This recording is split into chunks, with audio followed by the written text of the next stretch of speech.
moo di ñun li ñu miin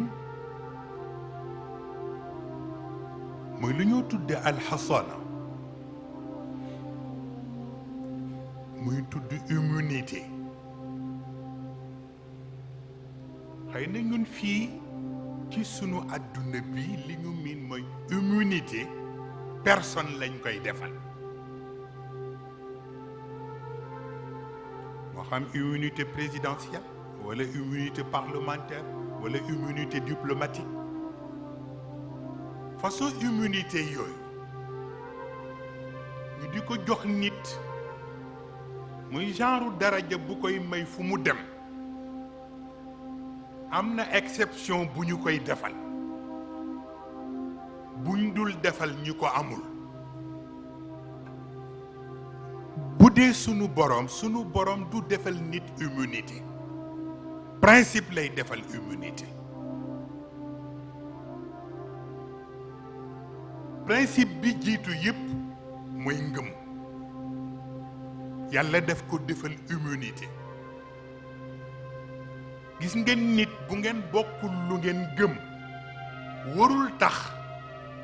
nga sañ a laal ngëmam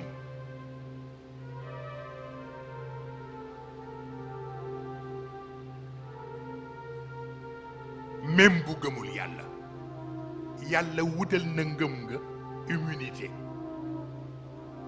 ba waruloo ko laal moo tax qul yaa ayyuha alkaafiruun te yaa ayyuha alkaafiruun la wax laa aabud ma taabuduun wala antum aabiduuna ma aabud wala ana aabidu ma abadtum wala antum aabiduuna ma aabud kon nag na ku ne yor la mu yor te bañ a provoqué ka ca des lakum diinukum waliya diini ngëm gi la yàlla defal immunité ba sañuloo ngëmu keneen même bu jëmul ci yàlla sañuloo laal ngëm nga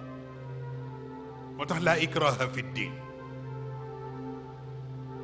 qad tabayyana rushdu min al-ghayy nit ku ne la mu gëm même bu bokkul ci yow yàlla ñaan na la pour que nga respecteel ko la mu gëm ndax xasaana boobu ñaareelu immunité bi yàlla nga ko jox justice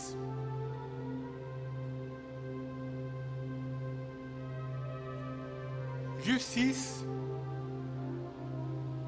warul xam bëgg-bëgg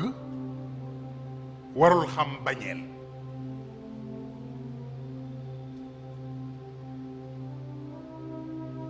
laa yajrimannakum shana'aanu qawmin ala an laa ta'dilu yàlla moo defal justice immunité bu nga xam ni bëggul nga àtte nit ki teg ko ci sa mbëggeel ci nit ki waaye it bëggul nga àtte nit ki teg ko ci sa mbañeel ci nit ki parce que mbëggeel day far mbañeel day far te justice warul far moo tax booy àtte teg ko ci dëgg parce que dëgg buy farit boppam lay faral xaw ma ndax dégg ngeen li ma wax wala dégg waaw immunité boobu ñu defal justice sunu borom mooy tax mu bëgg booy àtte nit ki bu la ñaar yiy jege bu la mbëggeel jege bu la mbañeel jege loolu tax nga gis yonent bi sallallahu alayhi wa sallam comme moom moo yoroon nekkoon chef suprême ah yore haute cour de la magistrature di wax bu gàtt law anna fatimata bint muhammadin saraqat la qataatu yadaha ni Fatima bii joxañ doomam doom bi mu jur Fatima ni sa Fatima bii di doom ci Muhammad bu sàccoon ma dagg loxoom. loolu yonent bi moo la gën a xam ni Fatima du sàcc ndax ngor gi ci moom rek moo nekk ci Fatima, dignité bi ci moom moo nekk ci Fatima, nubuwa rek la ko yonent bi ëppulee waaye ngor gu nekk ci Muhammad rek mu ngi ci Fatima. mais buy joxee exemple du ko joxe ci jàmbur, ci boppam la koy joxe. moo tax mu joxe ko ci Sayyidatuna Fatima pour wane l'indépendance de la justice, pour mu bañ jege mbëggeel wala mu bañ jege mbañeel. looloo taxoon Cheikh El Hadj Omar El Fouti di wax ne al-bughd ida kaana min ajli sayyi'a mahalluhu al-qalb wa in xaraja min al-qalb adda ila munkarin a'zam.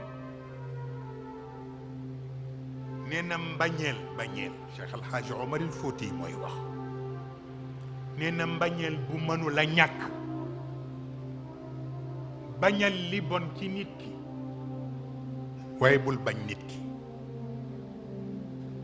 waaw mbañeel bu mënu la ñàkk, bañal li bon ci nit ki waaye bul bañ nit ki ci boppam. mu ni ndax bis boo wane sa mbañeel ci nit ba mu génni nit ñi xam ko, bu boobaa lu mu def am ca bàkkaar yaa ko yóbbu bàkkaar.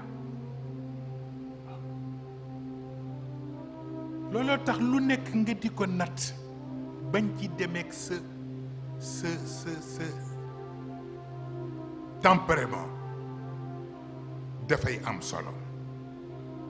ñetteelu immunité bi yàlla def ko ci li ñoo tuddee cohabitation.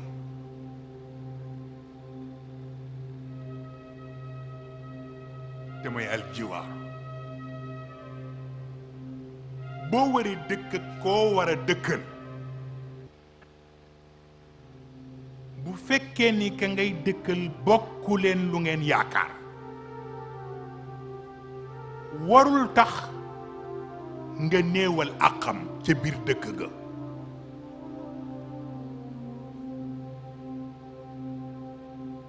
lu mat a bàyyi xel yàlla moo ko daan wax yonent bi sallallahu alayhi wa sallam, ndax dañ daan def bu bon ñëwee bon waxin la,